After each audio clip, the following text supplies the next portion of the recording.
Buenas noches a todos y a todas, siéntanse bienvenidos. Su servidor, Asael Ortiz Lascano, profesor investigador del Instituto de Ciencias Sociales y Humanidades, les da la mejor de las bienvenidas, la más cálida bienvenida.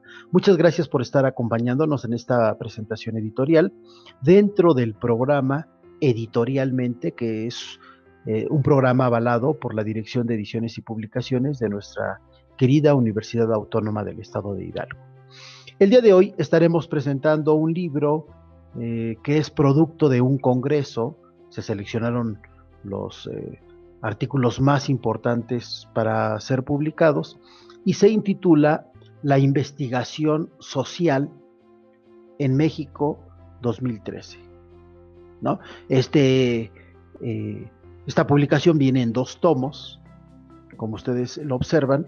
Entonces estaremos platicando un poco sobre esta publicación.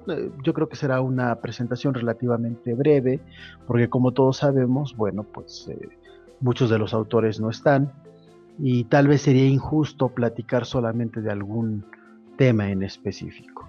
Pero estaremos abordando en términos generales qué es lo que contiene para que ustedes lo tengan presente y que si consideran oportuno el que puedan abordar algún tema y este material les sea de su interés, nos dará mucho gusto.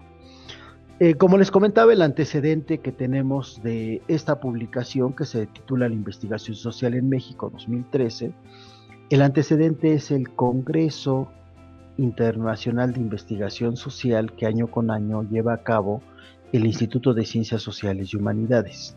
Voy a aprovechar y voy a compartir con ustedes una página de internet.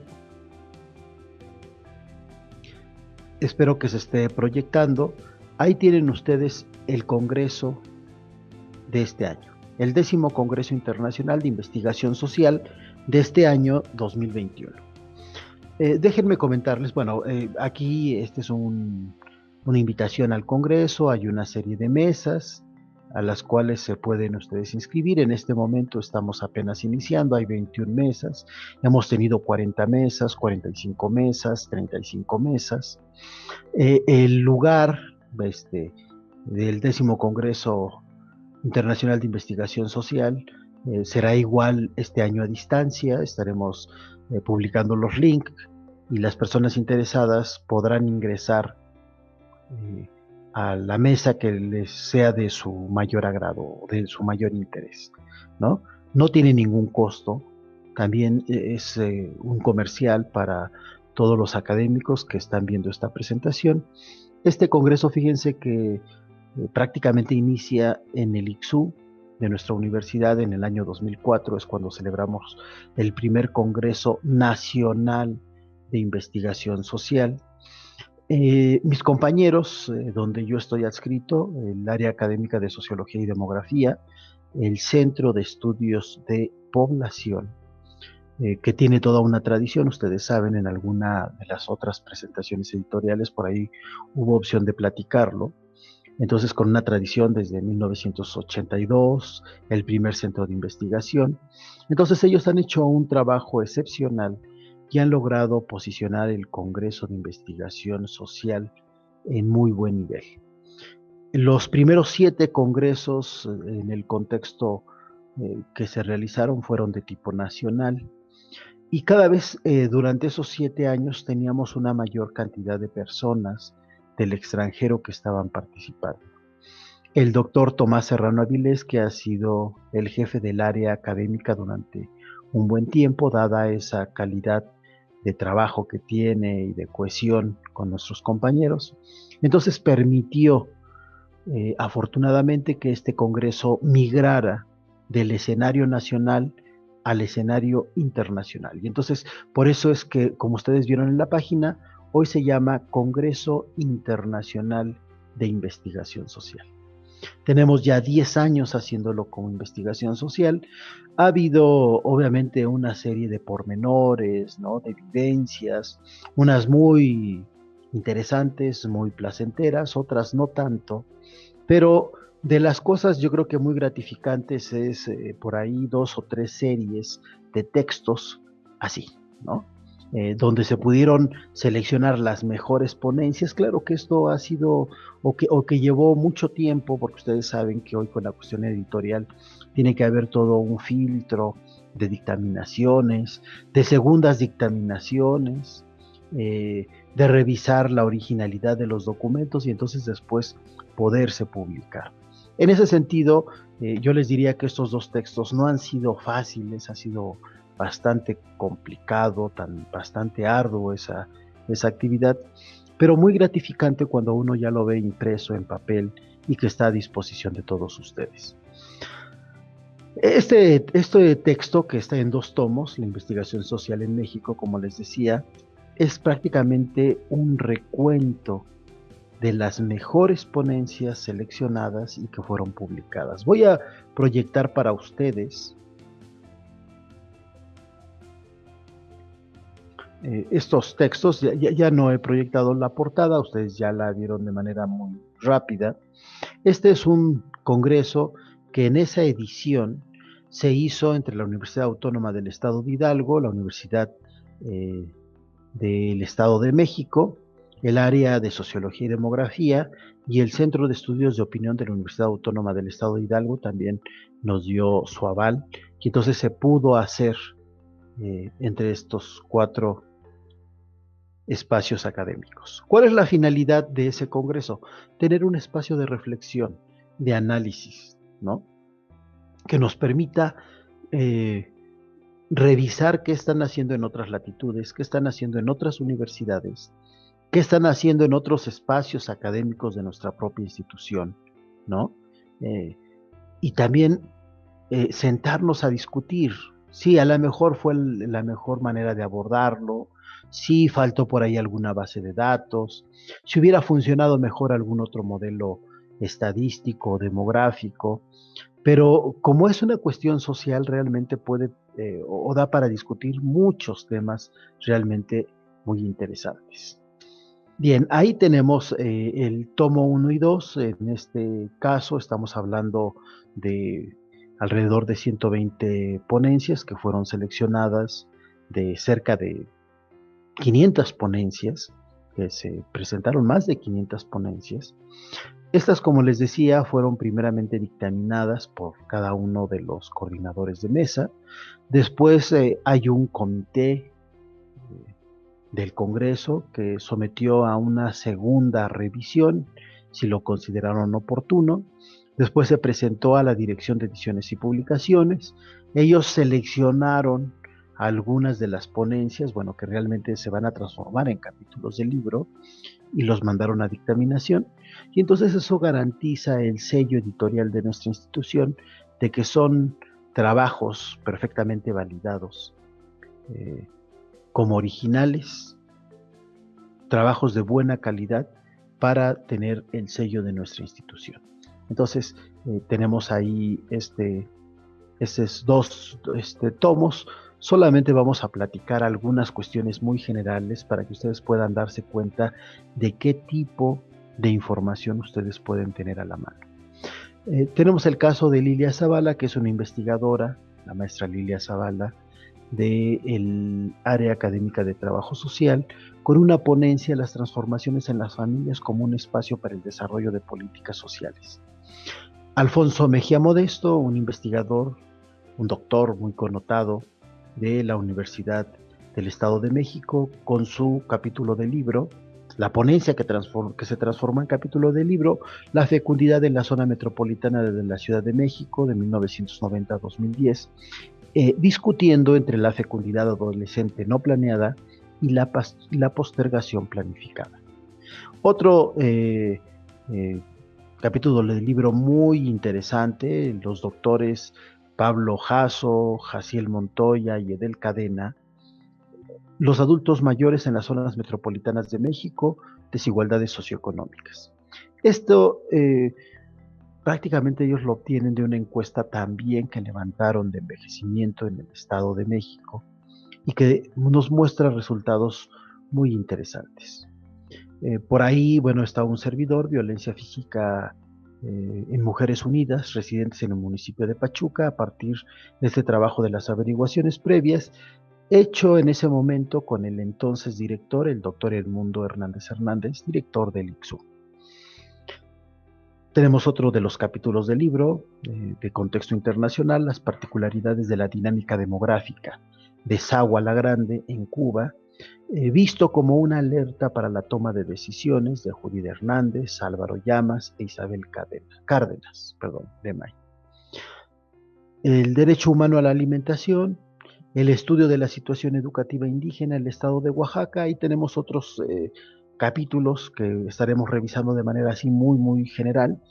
Las nuevas tecnologías en la enseñanza de las regiones en sociología, los niños con discapacidad, algunas formas sutiles de exclusión de las escuelas primarias indígenas, el desarrollo inmobiliario y los procesos de diferenciación social, el caso específico de Zumpango en el Estado de México, la formación de capital social y estrategias de reproducción familiar en contextos migratorios y periurbanos, la movilidad y el transporte metropolitano, el caso de Tecámac, el análisis de los aspectos socioculturales de la inmigración de chinos a México, la motivación para migrar y repercusiones de la familia.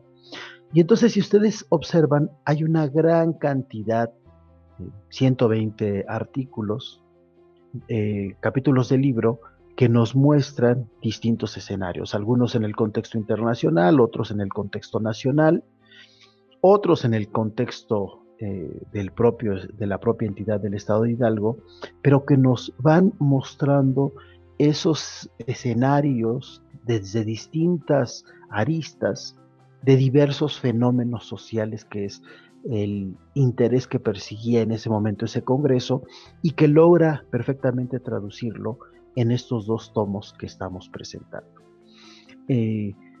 Tenemos este otro, por ejemplo, para patrones de comportamiento del consumidor diabético de la oferta de productos sustitutos de azúcar, de unos compañeros de ICSA.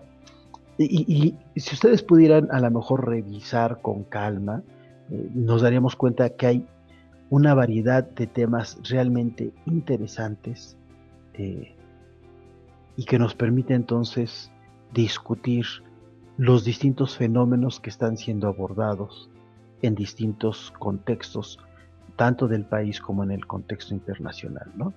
A lo mejor yo les platicaría un poco de los dos documentos en los cuales estoy participando. Ahí ustedes están viendo uno, Envejecimiento de la población y neoliberalismo en un mundo globalizado.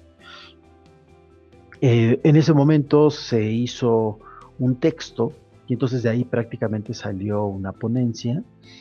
Julieta Chávez Sánchez, María de los Ángeles Rico Plasencia, Marta Areli Alonso Álvarez y Pedro Edmundo Rivera Gómez en ese momento, todos maestros, estaban trabajando en el Centro de Estudios de Opinión en diversos proyectos, y entonces uno de ellos en los cuales se involucraron es justamente el de envejecimiento de la población.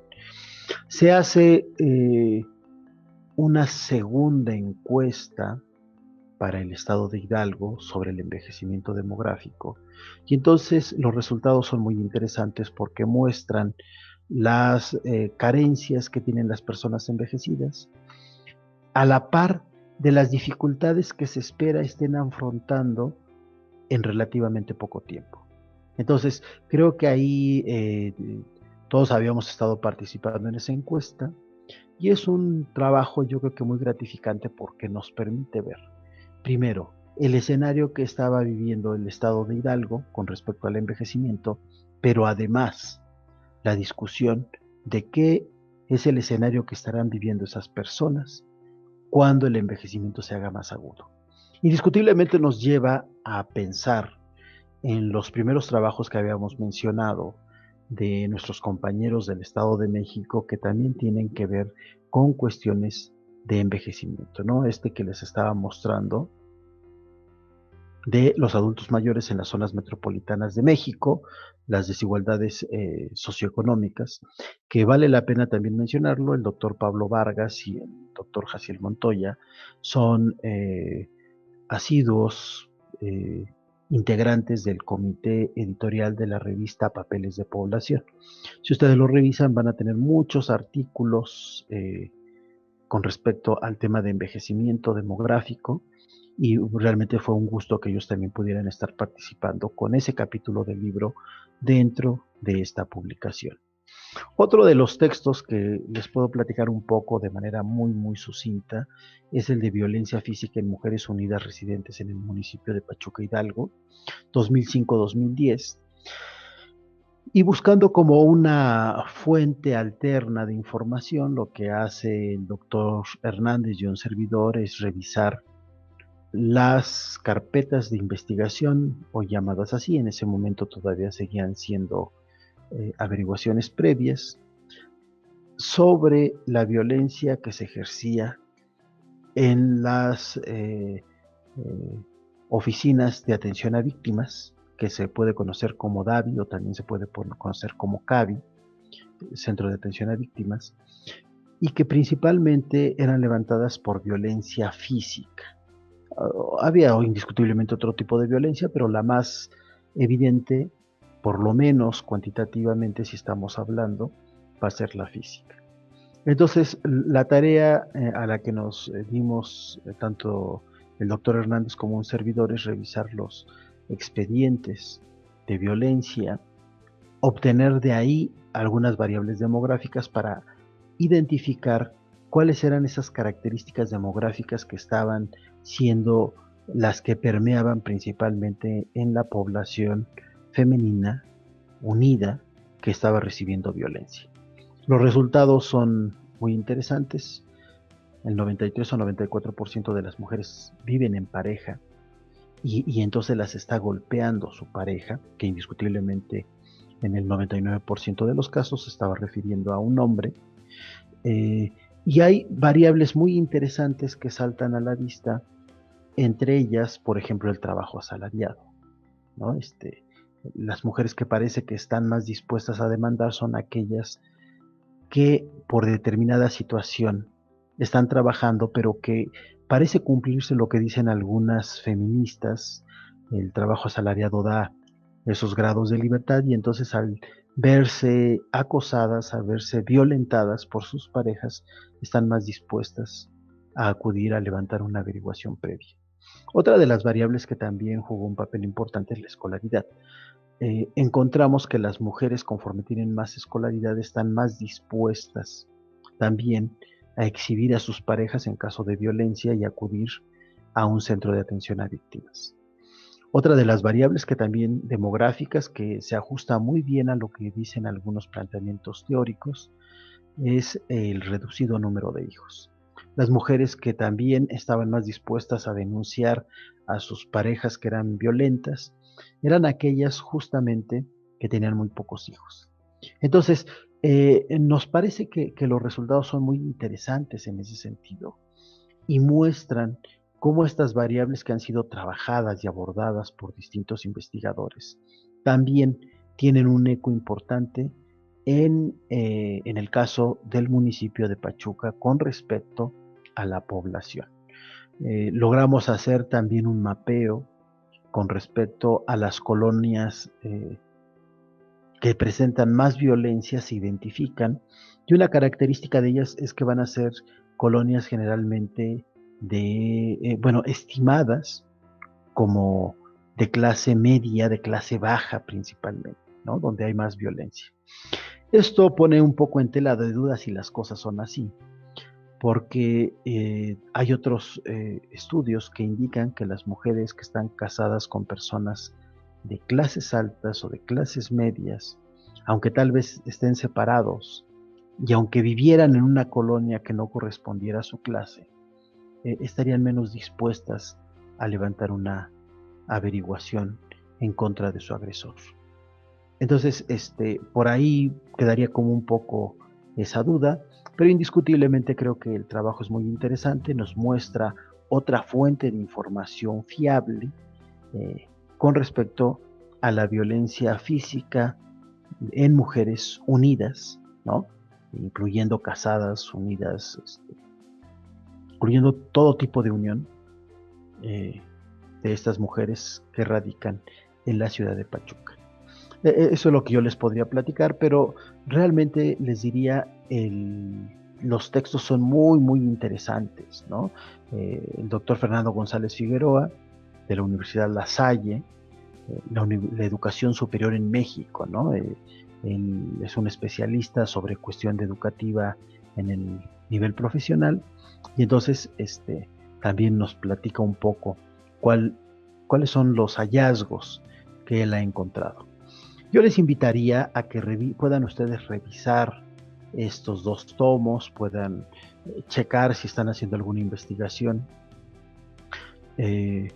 La cantidad de información, de capítulos del libro bien redactados, bien trabajados, todos prácticamente productos de proyectos de investigación, porque era una de las características que nosotros estábamos solicitando, que generalmente la propuesta para un capítulo del libro fuera de información que estuviera perfectamente validada, que principalmente fuera producto de un proyecto de investigación. Y entonces en ese sentido hay cosas muy, muy interesantes. Vean esta que estamos viendo en pantalla, la epidemia del tifo, de tifo en la Ciudad de México en 1915, de la doctora María Eugenia Beltrán Rabadán. La doctora es integrante del claustro y del grupo de científicos en el contexto nacional, ¿no?